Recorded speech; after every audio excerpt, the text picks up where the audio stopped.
Mayam good morning. I say, ko to see the bako. I say, ngarang say, I him chupako. I say, ima even me am go wai sana basa pani bako. Ado RK send to bina kaya ni itanda wakan kalaga ibung amani hauraga.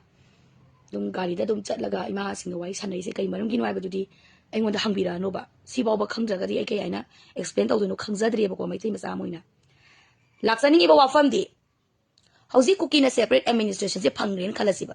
Akoy kay tawtoy no ba amatang kumbira mo ba aduga video si share tawpira mo ba Congress ki leader center ki leader kya na separate administration is the only solution for Manipur hai ko kana kang ni center BJP su separate administration je pininga magadi hoi akoy ki Manipur da lagi ba mai tai ki BJP sing si di piningam da basu yaw basu yai ko Congress ki Manipur MLA si su piningam da ba yai adubu lady ba BJP MLA sing si di thik na sai ninge ba di Lingzen mana de na cha Lingzen mana de ba ani thoi je kana no ba ko sum ta ba wani chum bala ma de ngi mayam da tamba paw mayam ta na ba wa du di si minister Pabung biren ba se sai da ba dai na ka sai da ba dai cha kare ba chum bala ba du ko khang de ko adu si tu bi kare to bi ro ba mayam ta ri ba paus bu si ne ba ko na si hai jari ba se adu ta ri ba mi se kana no kai no putu wai ta dum putu pi ro ba dum gyan ta de ba ko ju si da ai na ni na Kasa tapatan na si minister oigira, Kemsan oigira, Bisosin oigira, Yamu Imon oigira, Ining Tong oigira, oining ba si minister loy oyo ka shukay di ba? Ay ko apama siya, may day from da pami ba demand si di. Manipur da lagi ba yellow may kurup kuti maki apama ni ba? Number 1 ako NRC pami ba? Number 2, illegal immigrant singse sangla iba singse tingna ba kita makta. Sin ba si di loy na pami ba? Tanto pa illegal immigrant se, mapam sana proper sene da tambigi ba pami ba? Makata ba da? Manipur sida may tay ba si indigenous tribe ama niya ba indigenous tribe ama oira ko sunga si pa ba indigenous tribe ama gi phangpham tok pa right in that constitution na pibi ba right adu dia koi phangdri ba adu digi makhata ba da Manipur asi se phangan biu ha ba du ne ba NRC indigenous tribe ama gi phangpham tok pa phangan ba illegal immigrant sing si proper sene da tan thok pi gi ba systematic oina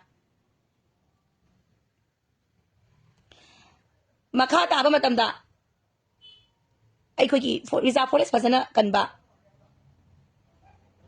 Growth of population, arithmetic growth of population, salan ba? Cookie track ita mag geometric to 450,000 salan ba do? Aduna ta ba? Ya na systematic way ba demand ba? Kung nilay di ba si? Puna mag-proof ki din ba? Nga si pa ba iko gi reason hari ba si constitute tog di? Ado itadi su kaya ba? Cookie militant singi warawat yung tobi ba? Silo yung paami ba? Unauthorized scams hazalak ba sing? Tugay di ba? Ko. Sigumbagi mayama sibu tobi gani hai ba toba ngongada ba leader dunia ba praja ko na paami se Congress ta sumangare BJP to sumangare Manipur gi ko adu aina Manipur gi BJP amadi Congress ta wa fa mam tang haizage ba warning ne na khalasu ka shukai di ko party na political party na praja da warning thabadi yaraga praja na political party da warning amu counter warning tobadi yada bro yae ba kai warning hai ba taraga di Hari ba asigumla ba ay na hay basta criteria ko ako gi fencing nung sing kay adigi illegal immigrant ma'am se walam da bayay ko adu bu common aspiration lagi ba indigenous tribe ko di maki Manipur gi common aspiration lagi ba point do ne putok sari se asigwa mayam se tawba ngamoy da bu oy ta di Manipur dagi amuk hana thamban sa ta ba Manipur da amuk hana kubak se lenda ba Congress amadi BJP se baru pang na mutat ka ta ba ne si prajai ko na wakan tamin na se ba Insan bagi wana tiya basidi. Ay wakan na lay gada ba niya ba? Ay koy na masida makoy ki politician center ki politician gen pang na bagi tamakta. Manipur dalay liba MLA mantri BJP na Manipur dalay liba MLA Congress na. Tay bodo. Tay wabiki wan tong lagi ba?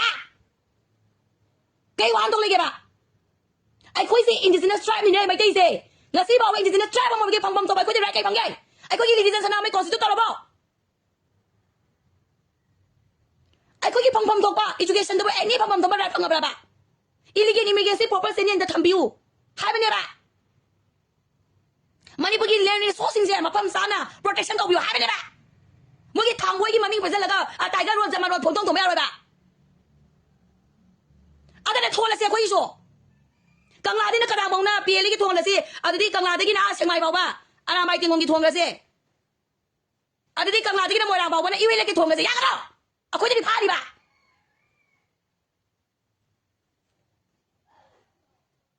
Ay sauning ba tam nang ba ya te ba kang ba koy daw sauning ba? Te mai ya gi dai noi. Mi te mo mi tamban. Thong lo. มาเตะใครบ้างนิ่งเขามาทงหล่อดีได้มาทงหล่อกันบ้างบีเจพีจะกินสุกังเกสโซ่แฮกงำมึงงำเนี่ยได้กับประชาชนยามเนี่ยทางกันเกะไอ้คุยนักการไอ้เห็นมาดิมันต้องกันเกะบ้าไม่เตะประชาชนอินดิจินัสไทรบริบาลManipurแต่ไม่เตะประชาชนการมาไอ้เห็นมาดิมันต้องกันเกะบ้าสิ่งมาดิลัวมานะบ้านลัวทำบ้าอิลิกิเมเล่นปอปเซนต่างทุกข์บ้าเอ็น่าสิทำบ้าคุกกี้มิลิเตอร์สตรงนี้มาคุยสิตัวไปเสทิ้งบีบ้าการไอ้เห็นมาเอาคุยนักต้องกันเกะบ้าพี่ไม่ไงกันบ้างบ้านักข่อยขันนั่นนี่สิกันอะไรบ้าบีเจพีนั่นป้องพี่นั่นก็กาสักกับตากามนิมุเล่มตาเนี่ยบ้านี่ขันนั่นนี่ขันรู้โตข่อยกี่ดีไอ้ข่อยกี่ดีไอ้ข่อยด้วยบ้าไรเซ่มาติ๊กจานเนี่ยไอ้แม่ต้องไปบอกข่อยกี่ดีทั้งบ้าใครก็ไม่ต้องรีเซ่พากีแล้วบ้าเขาเซ่เพรมินิสเซนพังเองกันเลยสิคุกกี้เซ่ไอ้ข่อยกี่ต้องดูนะป้าจ้าข้ารามันนะสักครั้งนี้พลาดกันนะเพลตอ่ะข้ารามันนะมาจุ่มจ้านั่นนี่มาจุ่มจ้ากันนี่จ้ากันนี่ไหนนี่ข้ารามันนะอีนี่บ้ากี่ตัวมันกันเนี่ยน้องไม่ไปแล้วกันหลานเชียงเรานี่ข้ารามันเนี่ยไอ้ชกตลอดเลยนี่นะคนจัดนี่ลอยเด้ดักเอ็ดบัสลอยเลยสิจะลอยเลยสิจะลอยเลย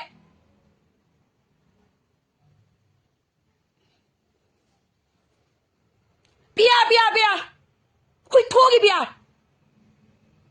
คุยได้เปียสนะบ้าเราทุกข์กันไม่ว่านี่คุยได้ดีเพกตัวมินิสเซนโดบ้า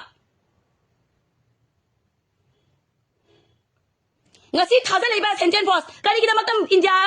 largest democracy ko di ba mana mai country is democracy thong da ba state sinji da democracy matik chana apply kaung na ba di hona daga mi Myanmar gi janta military le jabu da mana democracy phang na ba ne na cookie gi pdf to use to raga kapo beli loksa na ba Manipur le ri ba na haro beli le kali kala le ba ke wa ke le ri ba se ha kong na ba hona ri ba da ka akhoi na ma si da la khong na India ga ba mi cookie gi mi chang sang ni ye mi di pdf cookie to use to ri ya da kapo beli loksa na ba mai dei na haro ha kong na ba gi na ma ne mi di ne season ri ye mi season ne mi gi ta men kan sa le ram kan ni mi di chang la kan ni baเทมาก็โยงนะตั้งเย็นแบบตัวซ่าหน่อยมันนี่มาก็ยังมันนี่โปรแกรมบีเจพีไม่ได้ถึงใจตั้งนะซ่าหน่อยมันนี่เลยมาสิตั้งไม่มาเส้นนุ่งหังสิบุหุนนะมันเรียบตรีบ่คุณน่ารอหาตงน่ารออีมาเส้นตัวหาตงน่ารอสิก็เส้นใครกรุ๊ปขึ้นไปอะไรนะเส้นใครโลเคสภาษาละกันเนี่ยหาตงน่ารอสิอีมาเส้นตัวอันนั้นก็กันpolitical party นั่นก็สิคุณน่ารออันนี้ประชาชนมันเนี่ยมาจุ่มใจดีนะงางน่ารอสิข้างบ่าสบายพากี่ตัวมันเนี่ยรวยสังเกตมันอะไรตัวมันเนี่ยทางไอ้เส้นนะเปลักเตะบ่ข้างบ่าเปลักเตะบ่าSigi Manipur da thada leba sentence force khalas na pia la kina la si leba sentence force kana lu solution loy de ka sunna te mi ko bhaban te gob lam ne lak san da sai na ga india ga lan taw bagi se le ma khang na ba nga tani ma du na north east Manipur da sugma kuki ga mai te ga lan ha ba na ma da ma ko na sentence force thada lei de ba lan pha mo de ko je kang ba lan pha ma da ko ju ba indigenous tribe apik ba pro naga du apik ba pro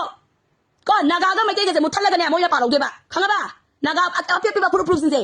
cái số này bên này cookie đi nha mà tao nhìn mà tôi nhìn này use and throw that's been thada gini moi cookie đi nha that's been thada gini rồi bên này aduh bu ha này cái gì vậy ikut juga try pasti bukan sana bagi nampak ngasih papa mi tambah lagi di dalam mata nak tamam dah amat di sih kona bilang dah bang bini jualnya sawi ni dah tahu nak tahu nak ni nak action yang bio aduh tahu ni fencing aduh tahu ba illegal si popper sini tak tahu ba nasi aduh natik tahu nak nak le lagi ni na thắn đâu là có gì nè chừng nào cái đó bên này bây giờ mình ăn cái sắm mình cái đó bên này ai đi xem mai tàu đây ai đi xin pan đồng chí phong đi bảo ba ai đi vô thì tao là phong tôm mày sang ngoài này na thấu nào bên này tao liệp bảo ba hắn luôn là rồi nãy giờ mà tao na sa cái tung đi là cái gì ba ha chỉ là na xem mama đi sạc na ép chỉ tàu ba mà tao thấu là cái này khăng khăng na sạc cái này anh na Pabung na học đuổi Pabung na tàu đây sum thô kia nó này đây sum thô ngoài bên này mày ya yao cái bên nông sản mà cũng này là gì sao kịp đi rồi ba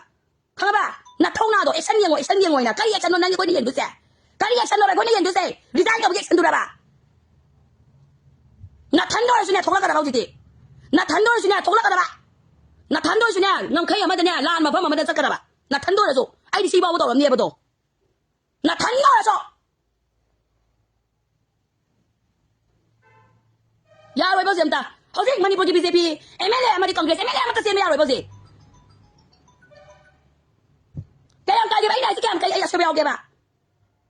na koy mo na gamo na oy ningoy o ba si ministro ako ay dumawalog di ba tabo na koy nga mo di ba tadi Manipur daga thamba amo na sa kan biaroy kubak amo na kan biaroy ba siya koy na to ko ta ba ni prasay koy na noy buwan mata noy kang na sin noy kang ni noy buwan mata noy was prasay am na BJP da ติเกตานะบะอามาตะทัดดะบะกังเรสติเกตานะบะอามาตะทัดดะบะตอกขนาดนี้ฮะหนุ่ยนี่หน่อยที่ไม่ไกลนะบะตัวเสเชฟเรมินเสสบังกันกันต้องเดินนะบะเสอินเดียกับมีดิมิติคุกกี้เตอร์วิสปีเตอร์ยูซาอุดิอาระกับว่าเป็นเรื่องสนะบะมาชาติกันทรีได้ดิโมคราซีสอะไรนะบะที่วันนั้นมีดิกันทรีดูดาดิโมคราซีฟลายกับสนะมันขังตัวดอเขาจะชี้รุดที่ลานี่ต้องจะชี้รุดล็อกดาวน์ชี้เนี่ยลาวันออฟเนี่ยเนี่ยจะรีบไปสิโนดิสต์ชี้รุดจะเนี่ยบางทีไม่ลานทิ้งนะก็รีบไปสิกันวอลวัดถ้าวอลวัดทุกคนจะชี้รุดแต่เนี่ยมุนนะบัดนั้นลายแล้วมันนี่พูดสิลานพามวยด้วยเนี่ยบะอันนี้มาที่ใครบะมีมิจูรังกิสิมินิสต์ตรงนั้นทงนาเลยบัดมันนากาลิงตรงนั้นเลยว่าบันนี่ดาคุยมันนี่พูดโซ่เลยว่าบันนี่ดานั่งนักคุยกันมักจะอัดจังมั่มโถโลกังเกรสได้ด้วยกันนะบีเจพีได้ด้วยนะอัดจังมันนี่จะมาโถโลหายไปแม่สิ่งพัฒนางามเนี่ยนะไม่ลงนะเนี่ยนะเนี่ยท้องยังไงตัวบีเจพีเอ็มเอลเอกังเกรสเอ็มเอลเอเลยว่าทัศน์เลยว่าเซนเทนโฟสเนี่ยสิรู้สึกมันก็สุนัขที่ไอ้คุยเนี่ยโนมาตาสุขบาลานซ์นะไอ้คุยเนี่ยโนมาตาเขาบราบันนี่ดาIndigenous tribe ama oibagi pangpam tokba NRC ma thambiu illegal immigrant ma'am sangsa leba se kanbiyo Indigenous tribe ama oibagi damakta in that constitution na pibi base fulfill o henbiyo ano one new act ama law ama amend tawbiyo hai banya ba ko gidi kaya yin ba hagi ba ko cookie terrorist na tawning ba kusi tawri ba government public place government resource public resource land resource da mo na tawning kusi de tingbiwa ba ka ne baเอาที่เราค่อยโทรละสิรอกังลาที่นี่เสียงใหม่บอกว่าอารามใบเตียงกอนลำรถอารามใบเตียงกอนรถกูเชื่อสิอารามตัวนี้เปียไปแต่ไปจ้ะลงนิ่งบอลบะกังลาที่นี่กันโนบอกว่าพายงกับสมาบอกว่าน่ะเปียเลยโยถูกครับกังลาที่นี่มวยรังบอกว่าน่ะยูเอเดฟกีแต่กังลาที่นี่สมากันดีกว่าแต่ตัวตะเคียนบอกว่าน่ะเกี่ยวกับเกี่ยงกีฮะโอ้ยโทรสิรอโอ้ยเราสิรอบะทุกสิ่งลำบีสิดาคนน่ะกูเชื่อสิลงนิ่งบะสักการิการิกาอะไรกินฮาบิจับบีโอเปนบะเอเคไปแล้วก็ไอ้ที่วันหมดตัวทางฉันละก็ลำบีสิดาทางกันสิเนี่ยทางอะไรเต็งคนสุกังลาจะไอ้ที่ว่ามาตัวดูคิลล์เวลาสุคิลล์เปลี่ยนสุคิลล์เกี่ยวกับเกี่ยวกับคิลล์อะไรที่กี่เลเวลปีปากอาซีปากกี่ร้อยละคิลล์สิดาเอาละสิบยาบมาดูยากันได้ก็ได้ที่ไม่ที่บูดรูมิที่บองมิตรบานที่ไม่ยากินเราจะที่ไม่เราจะที่ไม่เราจะเนี่ยมากูเลยละกันตอนนี้หน่อยอังงั้นบาลีจะทงหรอทงหน้าแบบแบบงานกันเราใช่จ้ะก็แบบมันมาโอ้ยฮะกันนอนตาก็ทงหน้าแบบมันติดจับลีดาทงหรอโซลูชันปั๊บตัวนี้เลยใช่หรอวาระชินปั๊บว่าจะพูดตัวก็วาระชินเลยใช่หรอวาระชินพอแล้วมาจังไว้บลีดาเราเคยป่าไหมก็งั้นได้ดินะโตเลยนะมาโตอาโมนะมันนี่พูดแต่บีเจพีทำบ้านสารแบบอะไรกังเกรสกูบ้านตะการแบบอะไรกังเกรสลีดาจะทงหรอเลยมาทงมาติดจับอ่ะงานเลยต้องชิงตัวกันนี่งานเลี้ยงตรงนี่aku isi kanga bana jaba kangre su kange BJP su kange ba aku ki Manipur se kyam to banga moya bese manan da adagi ne masana ise aku isi da zo di dana kangre MLN apa manan su a tabi da busu like ba adu bu phare ba adu mane mone na kai singa ta ni wa ta re do khangtok piraga phare Manipur hai ba lai house da di na ko ki national party ko amu kan na samna roi bye ta khok sa da thongna ba na liap ka ba ko thongna ba na ko liap ka ba adu su ngam de na wa ne di ne ko na wa sa su sa roi na pam sa su sa roi no di khanga ba seng na ge na wa sa su sa roi na pam sa su sa roi no ne na wa sa ka na pam sa ka sa ka ne ne ba zai ko ne ke to ge ba ti tu mo de ba ko na ako na ti tu mo de ba ba no nya di da na ko na wa sa bang tre na pam sa sa bang da ko ne ti tu mo da ni ai ko ma sen ha to ni nang na ma chum chai cha de tu to i nang ka ti to i to ko ma sen ngang na ni hu na ni ko ma sen de kwa ko ma sen ha tu na ni na mi phai na yeng ba yen da ba nang ki pa sha kyam to ni mi ki pa sha sing ngo adu ko ma to lai ba ke sa mi ki sen nai pha mung ken mom na ba ki ko ma ya ma do ki ne to na ni ko ma sen ha tu na ni ai ko ma sen adum da en sa ba phai thang ai sen na ne lo sen na ga se thang ai sen adu to ga ba nataga ako jinjen chama na na ako tunggi yung bi kalaw da ba ya de ako tunggi matama man pila thom daga da ko nga silera moy saklang khong sa to thom daga da ko nga silera moy June 19 to thom daga din ay ko nga silera moy ba se ay ayong ge nga man na magadi nga si ngang se ni imalon kana gi mapom da nga de no ngang pom le roi taw imalon je kana ako ngang se kana ngang pom le roi si ma ayong gi nga ba ana thangay singa da mai na ko se ma chum sa ba ni du to ba ni ko ma sen da hatung na ga political party no ko su na wa sa da na pam sa dum to ga thi mai thi dum tra ga ko je le sa ra Ang isa na ko'y aduga nakala mo ramdan na matuto ba yaroi ay ko'y Ichanthoi bi natagam lai pak miya praja punama ay ko'y lingzen ma na ko na minasi sangza minasi sida kuraki inalai sa ba se toksi ama na ama hunna ba kona ba se toksi ama na ma hatong na ba se toksi ay ko'y ju political party ko ju thongna parage hai bi tang ta ba decision na ma left ya bra only 15 days tanga ra ba ni ko kasi India gi center yu ba tawri ba la long sida minimum moi 4 months ko hai na di bu ba sana ka dise aduna ai khoi ba internet yoi ba lawri ba sak sida 15 days on thama sida mun na khana biu adu ka dise da lobi ba na khoi ne sida last option na khoi ne masida ที่ไม่ที่บุตรมีที่บุมีตำบันประชาชนสู้ขณะอวยเบี้ยวสู้สนออะตัวกับ political party นะคนจะสู้ที่บุตรที่